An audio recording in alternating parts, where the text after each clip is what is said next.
Good morning and welcome to New Hanover County Schools The Morning Show. I'm Rachel Glue. And I'm Ryan Spurney. This is the week of June 1st through the 7th. This week our show centers on everyone's favorite summertime treat, the watermelon. That's right. We have a special feature telling you some great information about the watermelon, and we'll bring the show to a close with an exciting game of watermelon tic-tac-toe. Today's show also features the Zoo Files. In this episode, host Rod Hackney tells us what to do if we see a possible abandoned wildlife in our area. And in A-Plus Teachers, we sit down with Bradley Creek Elementary's Teacher of the Year, Lindsay Bleck. We learn a little bit about her and some of her teaching methods.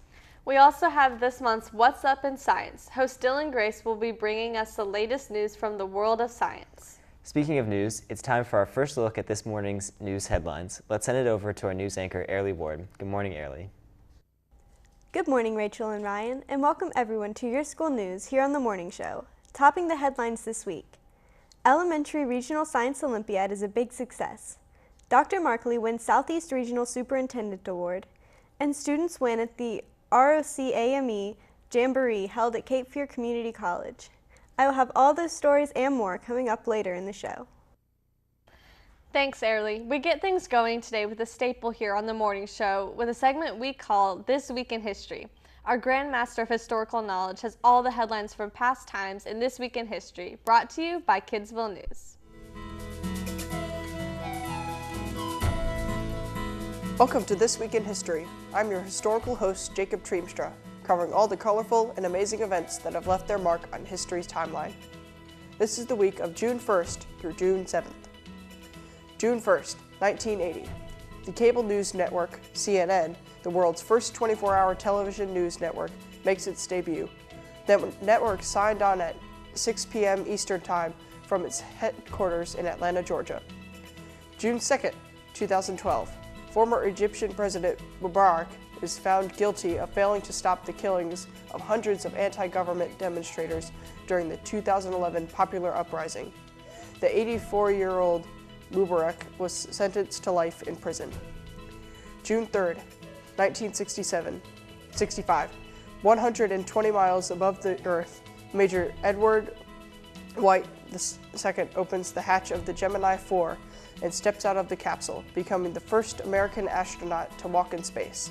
Attached to the craft by a 25-foot tether, White remained outside the capsule for just over 20 minutes. June 4th, 1986. Jonathan Pollard pleads guilty to espionage for selling top-secret U.S. military intelligence information to Israel. The former Navy intelligence analyst sold enough classified documents to fill a medium-sized room. June 5th, 1870. A huge section of the city of Constantinople, Turkey, is set ablaze. When the smoke finally cleared, 3,000 homes were destroyed and 900 people were dead. The fire was caused by hot charcoal. Finally, your weekend history tidbits. June 6, 1944, D-Day. The day that Allied powers crossed the English Channel and landed on the beaches of Normandy, France, beginning the liberation of Western Europe from Nazi control during World War II. Within 3 months, the northern part of France would be freed, and the invasion force would be preparing to enter Germany. June 7, 1692. A massive earthquake devastates the infamous town of Port Royal in Jamaica, killing thousands. The strong tremors, soil liquefaction, and a tsunami brought on by the earthquake combined to destroy the entire town. That's This Week in History, your ultimate source for those key moments in time. I'm Jacob Treemstra. Thanks for stopping by.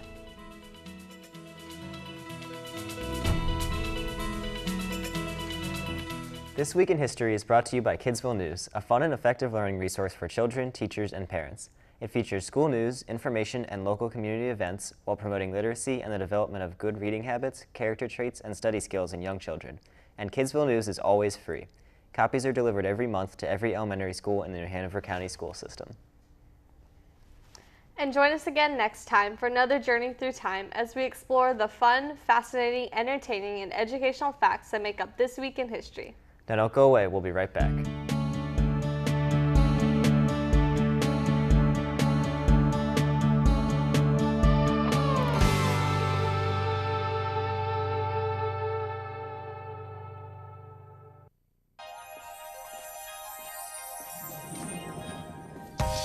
Sit with me, imagine what you'd see if every child had a book to read. 'Cause every kid across the nation deserves a book to read, and we can make it happen right now.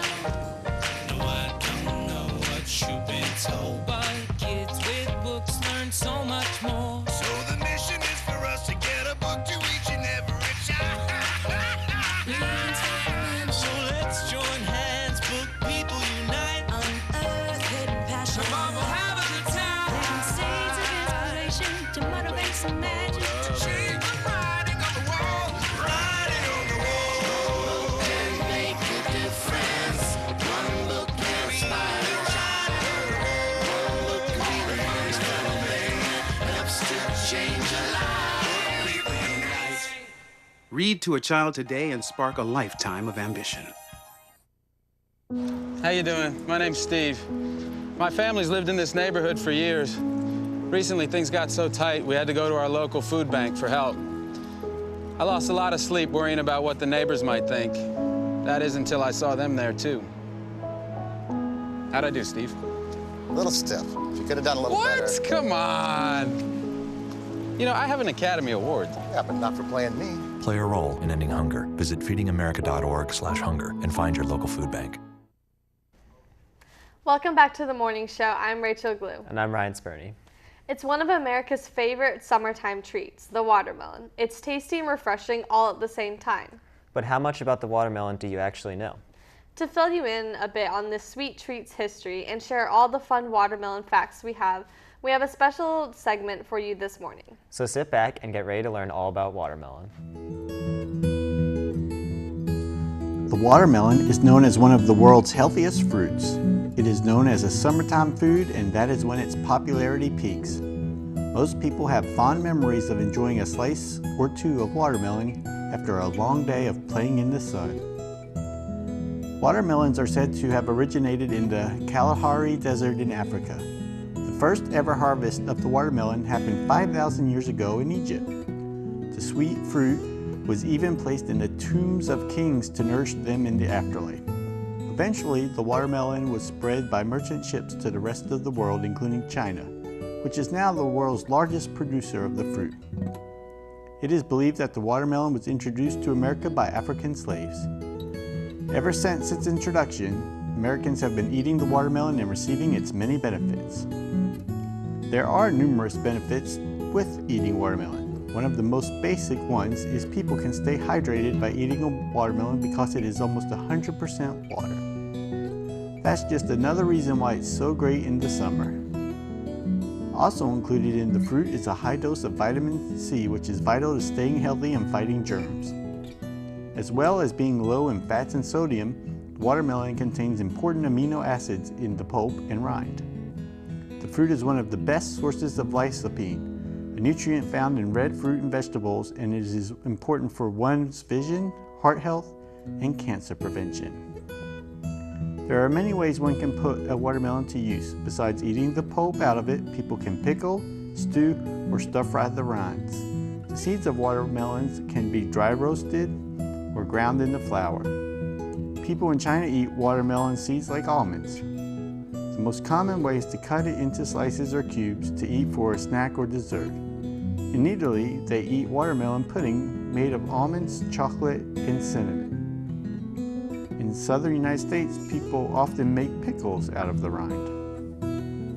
The watermelon can be classified as both a fruit and a vegetable. It can be known as a fruit because it grows from seeds. It can be known as a vegetable because it is in the same family as cucumber and pumpkin. All parts of a watermelon can be eaten, so don't waste them. Now here's a few fun watermelon facts. Oklahoma has the watermelon as the official state vegetable. The heaviest watermelon ever grown was in Arkansas, and it weighed 268 pounds. July is National Watermelon Month, and it is the peak harvest time. There are more than 1,200 varieties of watermelon that come in various shapes, sizes, and colors, including red, orange, yellow, and white. Over 1,200 varieties of watermelon are grown worldwide. Early explorers used watermelons as canteens. In China and Japan, watermelon is a popular gift to bring to a host.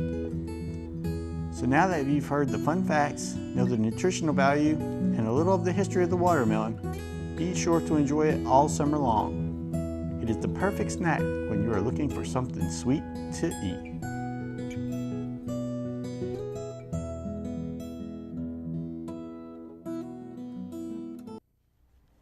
We hope you enjoyed our watermelon special, and stay tuned because we have much more on the watermelon to come. For now, it's time to head over to our news anchor, Airly Ward, who is standing by with our first block of Your School News stories. Good morning, Airly. Good morning, and welcome to Your School News on the Morning Show. I'm Airly Ward. 16 New Hanover County schools competed in the Regional Elementary Science Olympiad Tournament held on the Ashley High School campus.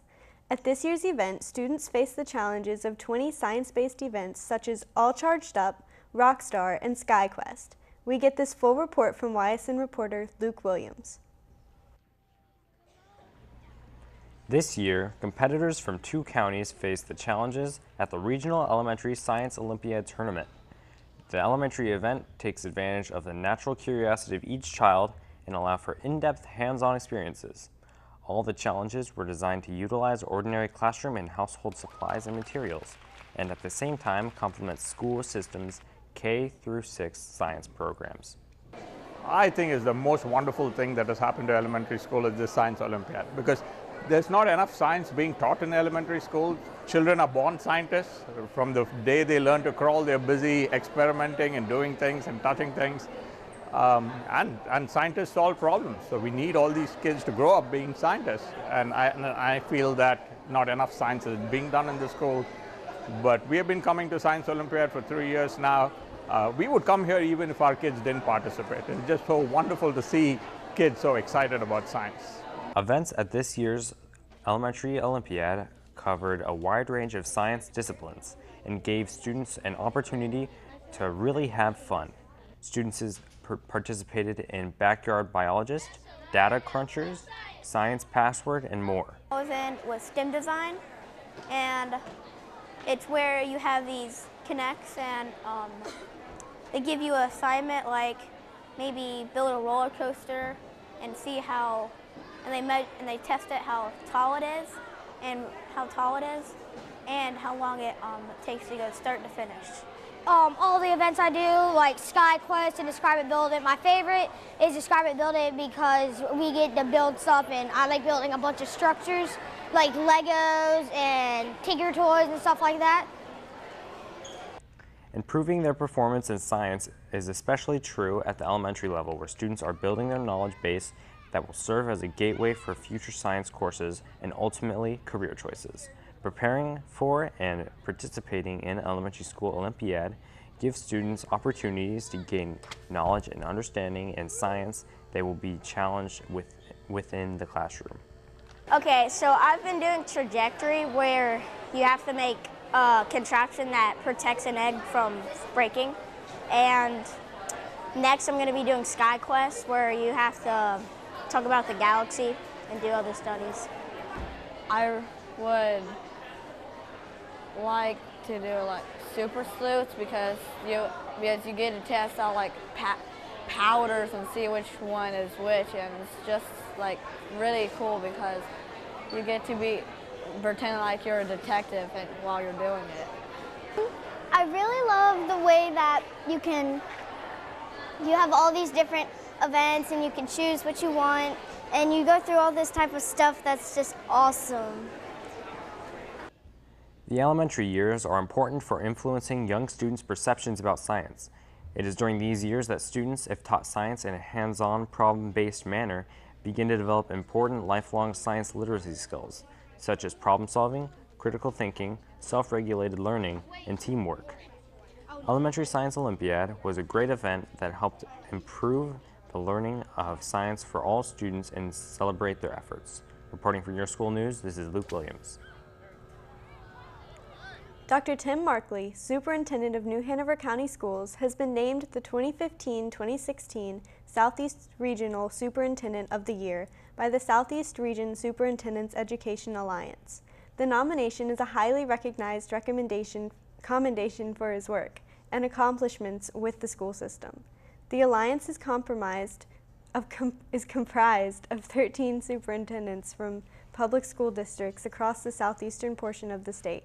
This honor includes a nomination as a candidate for the 2015 A. Greg Phillips North Carolina Superintendent of the Year Award to be announced in November. That award, part of the National Superintendent of the Year Award, judges superintendents on their leadership in learning, communication skills, professionalism, and community involvement. Dr. Markley has been superintendent in New Hanover County since October 2010. The state winner will go on to compete for the national award to be offered by the American Association of School Administrators. Students at Pine Valley Elementary School stepped up to help people affected by a devastating earthquake half a world away. On April 25th, an earthquake killed more than 7,000 people and left parts of Nepal's capital city of Kathmandu in rubble, and even devastated many isolated rural areas. When students at Pine Valley learned of the tragedy, they approached their teachers with ideas of how they could raise money towards the worldwide relief effort. With the help of their teachers, the students started the campaign Nickels for Nepal. During the school's morning drop-off and afternoon dismissal, students will collect coins for students affected by the devastating earthquakes. Surprisingly, Pine Valley students had friends in Nepal who they had met and talked with during the school's 24-hour Skype-a-thon held in March. This made the fundraising effort more relevant and immediate to the Pine Valley family. Pine Valley has become a global school through Skyping and has provided a framework upon which many forms of educational endeavors are being built. Helping others, whether it is in their own community or across the globe, has become routine at our school. For all of the latest on New Hanover County Schools, join us weekdays at 5:30 p.m. here on Time Warner Cable Channel 5 and Charter Cable Channel 191.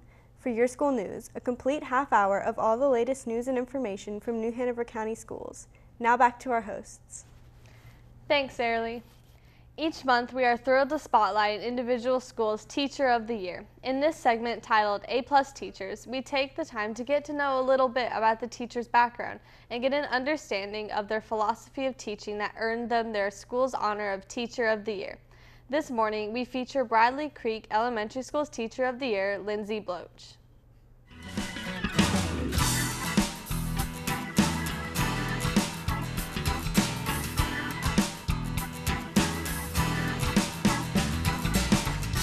My philosophy towards teaching is that every child can learn and should learn in the classroom. So it's my job to make that possible for the students in the classroom and make my instruction accessible for them, whether I need to challenge them or come up with an accommodation so that they are able to learn the content that I'm delivering.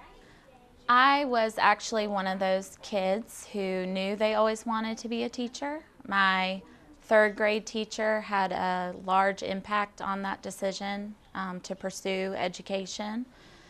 Going through high school, I was in the Teacher Cadet Program and received the North Carolina Teaching Fellows Scholarship and came to UNCW as a North Carolina Teaching Fellow.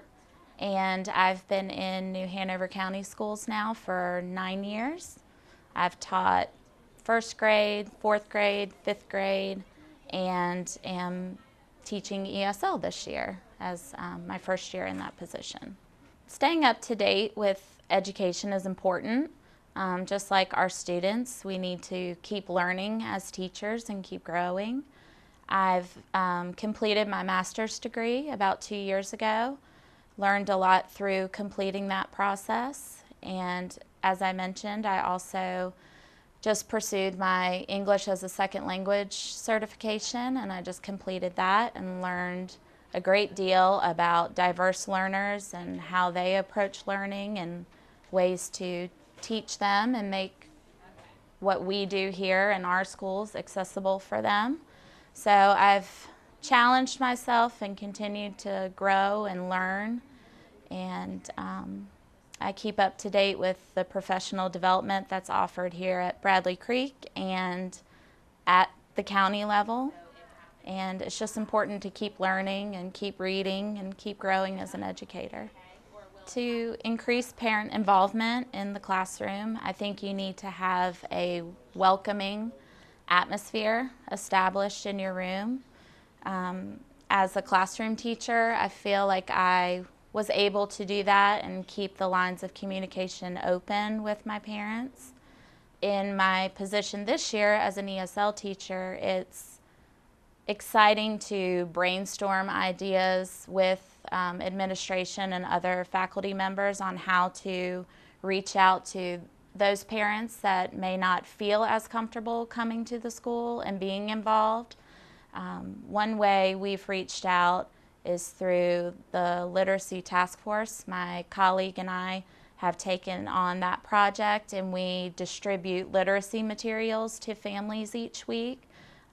And they're meant to be interactive between parent and child so that everyone's learning in the home and everybody's being involved in the child's education. Technology is a big part of my instruction. I'd say I use it daily, especially in my position for English as a second language, having those visuals.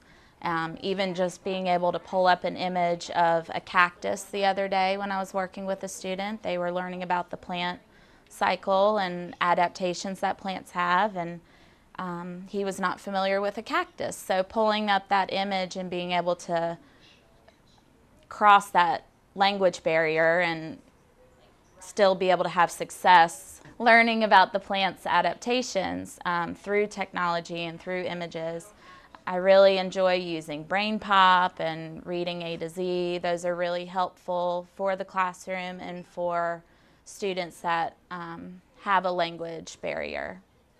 One program that I've been involved with in my career as an educator is being a mentor to beginning teachers, and that's something I've really enjoyed doing, being able to support beginning teachers through their first few years in education. It's a hard job, and it has its challenges and its ups and downs, and it's comforting to have that support, and I enjoy being that support for a beginning teacher. I think it's important to keep teachers in the profession and have them not be discouraged in those first few years. So serving as a mentor and being able to be their cheerleader and their confidant is something I've enjoyed and something I've really appreciated being a part of.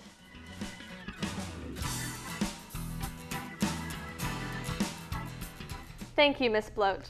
We have so many great teachers here in the New Hanover County school system. Yes, we do. And we'll feature more of these wonderful teachers each month here on The Morning Show. Now don't go away. This rip-roaring edition of The Morning Show will continue right after this break. But before we go, we have our trivia question of the day. The watermelon has long been a favorite summertime treat. Along with its delicious flavor, watermelon is a very nutritious food and is a certified heart-healthy food by the American Heart Association. Watermelon is a popular food eaten across the world. It is grown in 44 of the 50 states and has been in North America since the 16th century. Today, our trivia question asks, how many pounds of watermelon are produced in the United States each year? A, 900 million, B, 2.6 billion, C, 4.2 billion, or D, 8.3 billion? We'll have the correct answer when we return.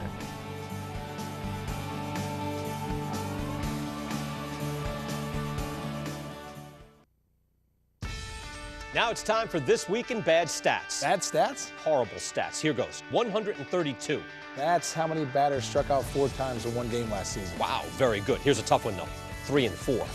No idea. That's how many kids have witnessed bullying. 3 out of 4. That's not a good stat. No, it's not, but it can change. Kids want to help, but they don't know how. Visit stopbullying.gov and give them the tools they need to help prevent bullying. There are plenty of safe ways kids can help at stopbullying.gov.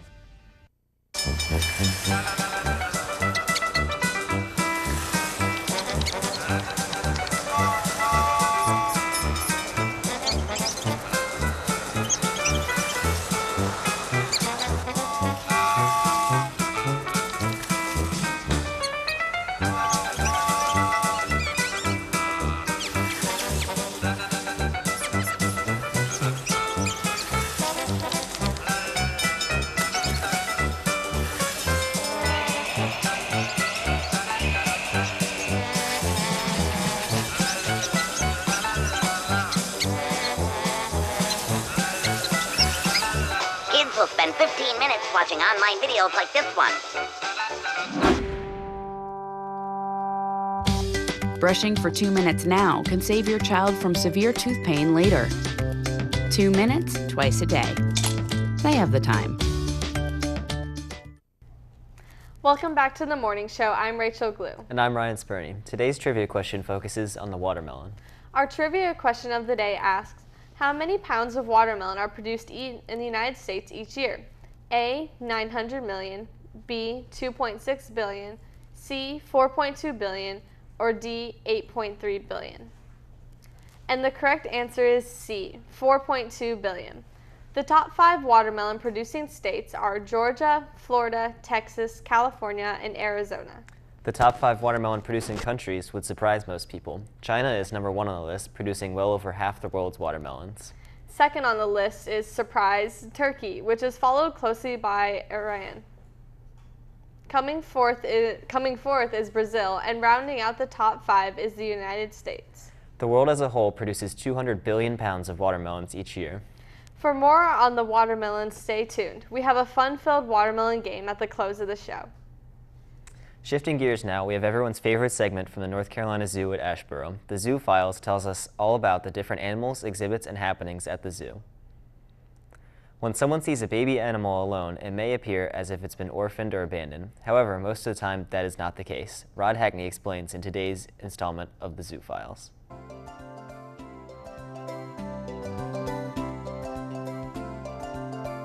One of the most significant programs ever developed for wildlife here at the North Carolina Zoo is the Valerie H. Schindler Wildlife Rehabilitation Center. Each year, the center treats nearly 1,000 injured and abandoned native animals brought in by the public. But according to center manager Hallie Buckenoff, many of those animals are treated unnecessarily because people see a young deer, bird, or other animal alone and assume they've been abandoned. Hallie tells us about the problem of people who try to rescue wildlife that doesn't really need their assistance. Well, there's a couple of different ways that you can tell if a wild animal is orphaned or abandoned. If an animal is calling out in distress for a period of time, orphaned, you know the parent's dead. Injured, if an animal is dragging a limb, obviously bleeding, obviously drooping a wing. But just because you see a baby animal alone does not mean it's been orphaned or abandoned. Oftentimes we see baby cottontails, baby bunnies by themselves. And how you tell if it's truly been abandoned is you can put sticks in a crisscross pattern across the top of the nest, wait till the next day, and if that crisscross pattern has been disturbed, mom's visiting the nest. Typically when you find a fawn by itself, it's okay. Before intervening, call a permitted wildlife rehabilitator, and that person can help determine if that animal needs help, can help that rescuer figure out how to capture the animal, and that way we all are doing what's in the animal's best interest, and that's really important. The lesson here is that the public needs to realize that animals that are seen alone often have not been abandoned. If you'd like to learn more about the Schindler Wildlife Center, please check out our website at nczoo.org. I'm Rod Hackney reporting for the Zoo Files, connecting your life to wildlife. The North Carolina Zoo near Asheboro is open year-round. For more information, call 1-800-488-0444 or visit the zoo website at www.nczoo.org.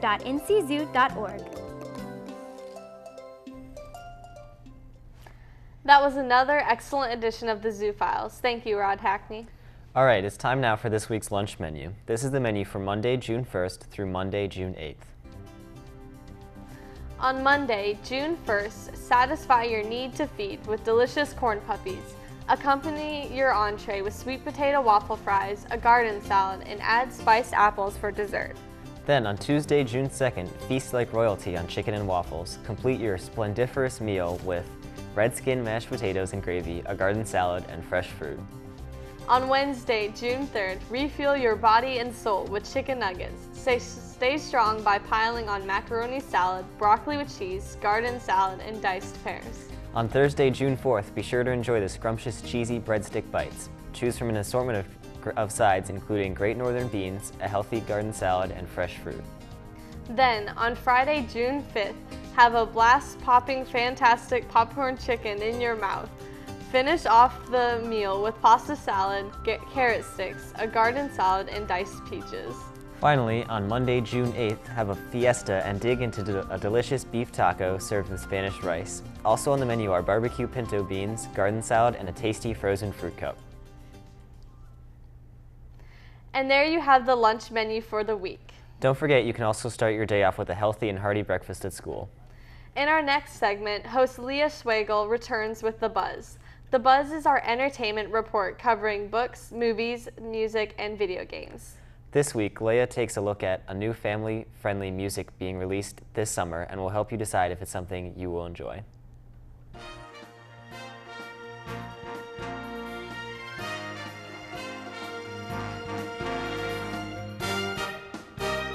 Hello, and welcome to The Buzz. I'm Leah Schwagel, and I hope you are all still breathing in that fresh summer air.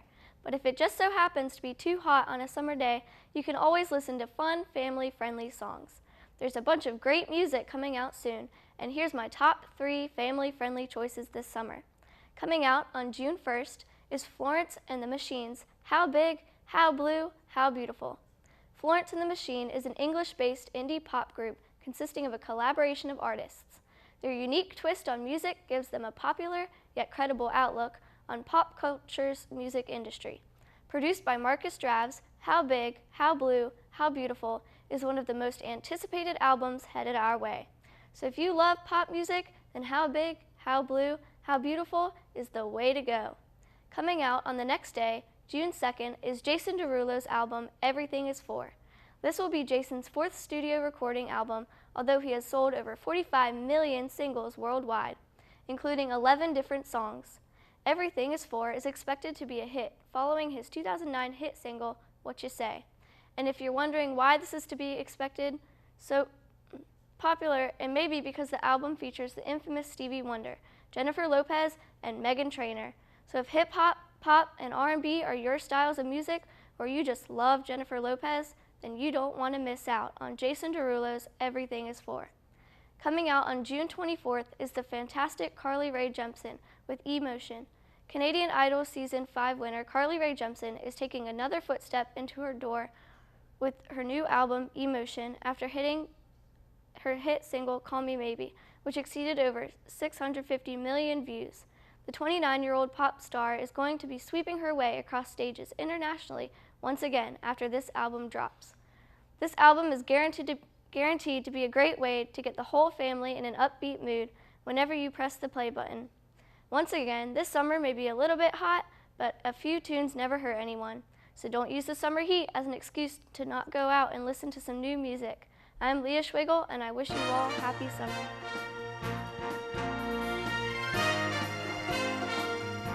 Thanks for those recommendations, Leah. We look forward to hearing the new music this summer. Now coming up, we have What's Up in Science with our host Dylan Grace and more Your School news here on The Morning Show. But first, we have a little music for your morning. Madama Butterfly is an opera by Italian composer Giacomo Puccini. The opera was originally only 2 acts but was changed to 3. The piece premiered at La Scala Opera House in Milan on February 17, 1904. It is one of the most frequently performed of all operas. Puccini got his inspiration for this piece while preparing for the British premiere of his opera Tosca. While in London, he saw an play called Madame Butterfly and was so moved by the play that when he returned to Italy, he immediately began to work on the opera. When the opera first premiered, people hissed and booed and did not enjoy it because the second act was so long. So Puccini made some changes and separated the lengthy second act into 2 acts. Since then, it has been recognized as a masterpiece. From 2008 to 2013, Madame Butterfly was the 6th most performed opera in the world. Here is this morning's great moment in music.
So, same time next week?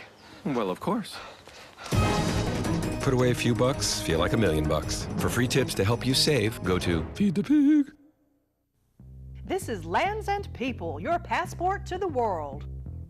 The Commonwealth of Australia is located in the southern hemisphere between the Indian and Pacific Oceans.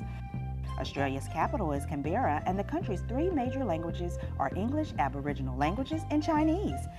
Industries include mining, food processing, and steel production. Australia is also the only continent occupied solely by one nation. This has been Lands and People, your passport to the world. Welcome back to the morning show. I'm Rachel Glue. Science is an ever-changing and advancing field. Each day, week, and month, new discoveries are being made and unique experiments are brought to a conclusion. From the tiniest particle to the vastness of space, discoveries are being made in all fields of science. Our host, Dylan Grace, takes a look at some of the most recent and interesting happenings in science in our segment, What's Up in Science?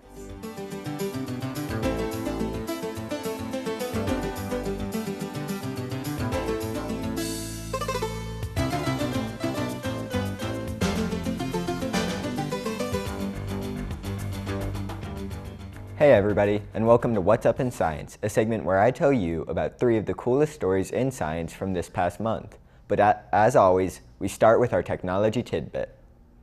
As research advances, technology keeps getting smaller and smaller. Scientists are developing a trackpad which could be put on a person's thumbnail. Students at the MIT Media Laboratory have developed a device that can be used to activate apps, answer calls, and reply to texts, all on something the size of a thumbnail. The device's main purpose is to make it easier to use basic phone functions even while your hands are full. The device is still in early prototype stages and may not be released for several years, but this micro-technology is a huge step forward for hands-free technology. Now let's move on to our stories. Researchers at UNC Chapel Hill are attempting to use cancer cells to repair DNA. Cancer infects a cell's DNA and uses it to duplicate itself. Chemotherapy works by breaking the DNA of certain cells near the cancer to stop it from duplicating. However, some forms of cancer are able to change the DNA back to a form it can use. With this information, we can more effectively identify broken parts of DNA, figure out better ways to fix the DNA, and more effectively fight DNA-based diseases. Doctors are studying the cancer cells in order to figure out how they can change the DNA in cells and hopefully use it to help patients in the future. Our second story is on a beetle you may not have heard of before. A Bama rider beetle lives on every continent except Antarctica and has a pretty easy life. It has almost no predators due to its unique defense method. When frightened or disturbed, the Bama rider beetle can launch an acid out at the attacking creature. This acid, benzoquinone, is actually quite common in nature, but the beetle launches it 5 times faster than any other animal and can heat it up to boiling temperature inside its body. This process has never been studied before, but MIT researchers have used a high-speed X-ray camera to carefully observe how the beetle can perform this amazing feat. Scientists hope to use the information they gather to develop better fire and explosion-proof materials. Our final story. As Hubble telescope is coming up on its 25th anniversary, a new telescope is being developed which would be able to see things that Hubble couldn't. The James Webb Telescope is a spiritual successor to the Hubble and is expected to launch in 2018. The Webb Telescope will be able to see 100 times farther from Earth with a mirror that is over twice as large as the mirror on the Hubble. The Webb Telescope will also be able to see in infrared rather than light wavelengths. This becomes necessary as we observe objects farther and farther away from Earth. The farther objects are from Earth, the longer the wavelengths will be stretched and they will become more red until they are only visible with infrared light. Also, as we look at objects farther distances from Earth, the light takes longer to return to us, so we see things that happened long ago. The main goal of the Webb Telescope is to hopefully learn more about the beginning of our universe. That's all for this month. Everything from a small beetle to a new telescope, capable of exploring the depths of space. Always keep learning and discovering. For What's Up in Science, I'm Dylan Grace.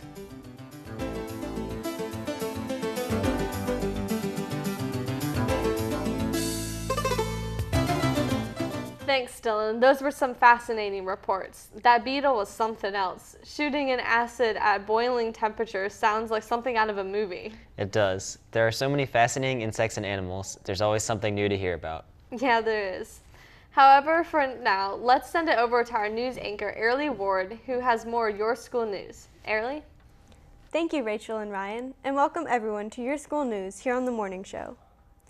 Students from across the region recently participated in the 2015 ROCAME Region O Council for the Advancement of Minorities in Engineering Jamboree held at Cape Fear Community College, Union Station. With the complete list of winners from this year's event is YSN reporter Heather Jensen. The 2015 ROCAME Jamboree was held recently and students from New Hanover, Brunswick, Pender, Columbus counties, and Whiteville City Schools participated. The Jamboree was held on the campus of Cape Fear Community College in the Union Station building downtown. New Hanover County Schools had some big winners on both the middle school and the high school levels of the event. From Murray Middle School, placing first was Eric Hun in Quiz Bowl. Taking first in Egg Drop was Kaylin Williams and Eric Hun. Also winning first place in Mystery Architecture was Janae Bonsignor and James Jones. Taking third place honors in Science Clue was Ariana Lewis and Hung Deng. Hung Deng also took third place along with Raven Morgan for Write It, Do It. For Noble Middle School, placing first in Math Test was Layla Escafri, Janae Young, and Jasmine Hall. Taking third place for Pentathon was Layla Escafri, Dezia Grady, Cecilia Barrios, and Jalik Sidbury. Williston Middle School team took home a number of honors. In first place is Oratory Contest was Tatiana Nixon. In second place in Math Contest event was Katasia Everett, Janiko McKinney, and Jalik Sidbury Patterson. Jalik Sidbury Patterson also took third place in Pentathlon as well. Taking first place for Laney and Pentathlon was Taiji Brown and LeBaron Wellington, while also placing first was Jessica Franks and Anna Williams in Math Quiz. New Hanover High School took home 3 first place awards. Jasmine Young won in Chemistry Clue and Math Test, while Vincent Black took home first place honors in Pentathlon. Taking home the Middle School Student of the Year award was Janae Young, an 8th grader student from Noble Middle School. She received a plaque and an iPad mini based on her essay What Rockamy Means to Me, plus her grade point average and her activities in different achievements. Overall, New Hanover County Schools tied for first place with Brunswick County Schools, and it was fun and exciting adventure for all. Reporting for Your School News, this is Heather Jensen. The rich history of Winter Park Elementary was recently highlighted for the 5th grade students at the school when 3 very special guests visited. Clara Hodge, Charlie Hollis, and School Board Chairman Donald Hayes are all alumni, and they spoke to the 5th grade students about what life at the school was like when they went there many years ago. Miss Hodge also gave every 5th grader a copy of her book titled Winter Park Remembered. The book is a history of the school and a collection of stories and pictures from alumni. The 3 guests each took turns telling their story to the students. Many students were surprised to hear that the conduct grade was more important than the report card grade. Ms. Hodge also stressed to the students that the roots they built now would stay with them throughout their life and how important it was to be a part of their school and community. In 1971, the school board office burned and all the records were destroyed, and then I realized there was no history. And having gone to Winter Park School from 1941 to 1949, I decided there needed to be some history. So, thinking who I could get stories from, I chose the older people who were in the 80s and 90s, and I'm glad I did because they're no longer with us. And they gave me anecdotal stories of what they remembered. So after I got at least 3 stories that sort of matched, then I knew that was a history. So I put it down in the book, and I did research and asked for photographs, and just compiled it all together and did it for like today, the future generations, and for everybody to know, where we came from and how it was back when. Mr. Hayes added a little humor to the afternoon when he told the students about how a little mischief got him sent to the principal's office. After the guests gave their presentation, the students were given a chance to ask questions, and they had many. They spent a lot of time asking about how the alumni traveled to school, and all 3 shared an entertaining story about their travels to school. Ms. Hodge explained that rain or shine, she walked nearly 2 miles to and from school each day. The students also asked about the playground, after-school activities, and the school's plaques. As the event concluded, the 5th graders spent time looking through their new books and sharing interesting finds from them with their friends. Ogden held their annual Fun Day last week. Students were able to run around and participate in multiple exciting activities their teachers had prepared for them. There was horse racing, water balloon toss, sumo wrestling, and many more events. Classes were divided by grade level and then put into teams to compete. Throughout the day, all the classes faced off in the events. While the classes competed, their scores were tallied, and at the end of the day, first place was announced. While there was a first place, everyone was a winner on this active, exciting day. Ogden Elementary puts on their Fun Day every year to help the students develop their gross and fine motor skills. The event has been shown to help with not only motor skills, but also increases the students' confidence and class interactions. Both the kids and the adults have a great time every year as they compete for first place. Events varied from races to precision stacking. Some of these events were one at a time, while others required whole classes to work together if they wanted to succeed. Encouraging movement, teamwork, and problem solving, Fun Day is always a huge success. That's all for now. To watch this week's edition of Your School News online, visit the school system's website at www.nhcs.net and click on the NHCS TV logo on the home page. Now back over to Rachel and Ryan. Thanks, Airly. We bring our show to a close with a fun yet educational game. That's right. It's time for us to compete in a morning show challenge, Watermelon Tic-Tac-Toe. Let's send it back over to Airly, who has all the rules. Welcome back, Airly. Thank you. Here are the rules. I will ask a watermelon-related question. If you get it right, you can mark the board in an open spot of your choosing. The questions will rotate back and forth.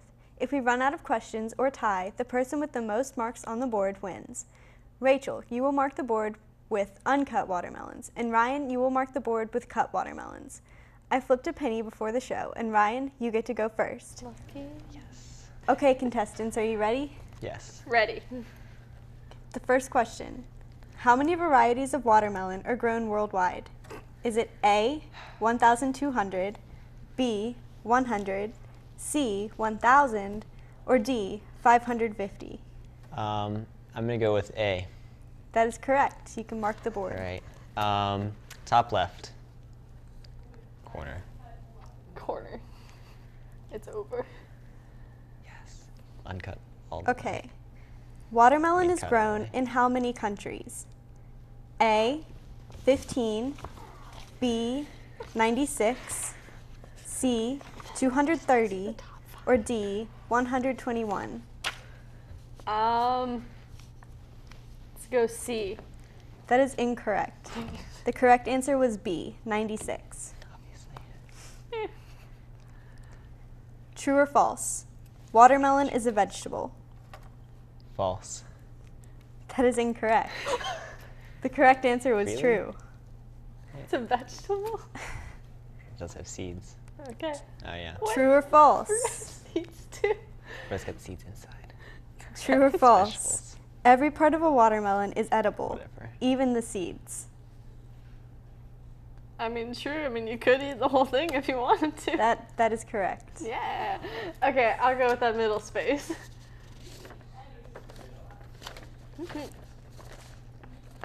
Yeah. What is a watermelon's official name? A, Citrullus lanatus. B, Musa acuminate. Or C, Musa balbicinia? I'm going to go with C. That is not correct. The correct answer was A, and I'm not going to try to pronounce it. Okay.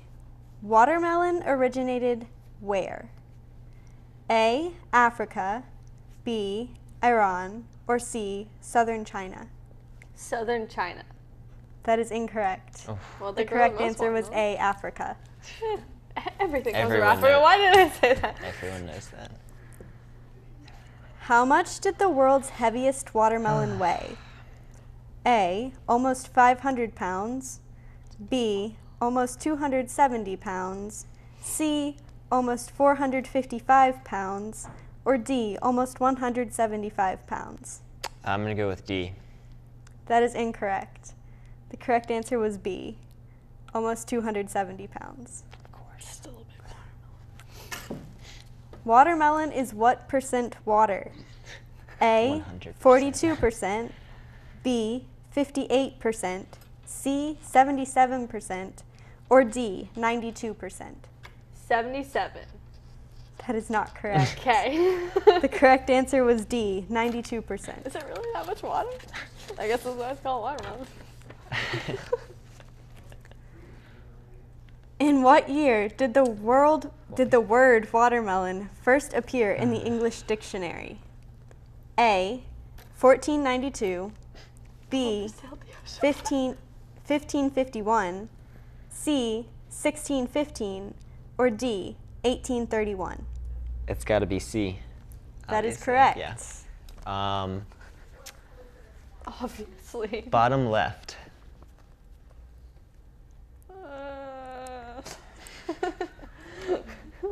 Okay. When was the first recorded watermelon harvest? A, 12,000 years ago. B, 1,200 years ago. C, 5,000 years ago. Or D, 8,000 years ago. Who records the harvest of a watermelon? Let's go. Wasn't one of them like 8,000 years? That is incorrect. Well, I just asked if that was one of them.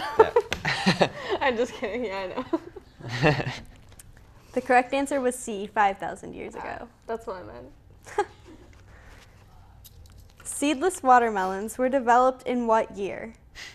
1939, B, 1901, C, 1876, or D, 1976? D. That is incorrect. God. Still in the It was 1939. Oof. What a great year.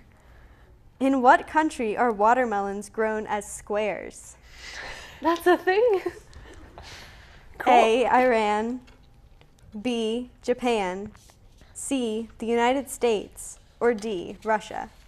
Japan. That is correct. Yes. All right, put it in between his watermelons. The game continues. Sadly. Okay, true or false? Watermelon contains fat. True. That is incorrect. My God. It's 92% water. Okay, but there's 8%. 8% fruit. It's a plant. It's a vegetable. I don't know. What is a vegetable Yeah, exactly? it's a vegetable, apparently. Vegetables aren't even real things. Okay. Okay, I can get this right. True or false? Watermelon is a good source of potassium. Well, bananas are, and bananas are a fruit, and apparently this is not a fruit. Kiwis are also. All right, it is great. not. That is incorrect. No! Yes. Dang it. You should give me the point for that. What? I got the other one right, so I should get a point for that one. Which state has the watermelon as its official vegetable? Oh my God. A, North Carolina, North Carolina. B, Georgia, C, Florida, or D, Oklahoma? I'm going to go with Georgia. That is incorrect. It's Florida, Oh my I God. bet. The correct answer was Oklahoma. Dang it. No, not Florida. Oklahoma? Oklahoma. That wasn't even no one one. lives That wasn't there. even That's top. not a state. Not real. I lived there. Sorry. Okay. Watermelon is a popular gift to bring a host in Oh. which country? Every country is a great country for watermelon. A, India, B, China, C, Canada, or D, Mexico? Please get it right. I'm trying. All right, well, they grow it a lot in China, so China. That is correct. Yes. Put me in the winning spot. You could not win. Watermelon champ. All right, and our winner of Watermelon Tic-Tac-Toe this year is Rachel. Congratulations. Well, that was fun. Good game. Yes, I enjoyed it. Good game. That does it for this edition of The Morning Show. Remember, for the best TV of all, each and every day, keep it tuned right here for the new Hanover County Schools TV on the Learning Network of the Cape Fear. Have a great day. And a wonderful week.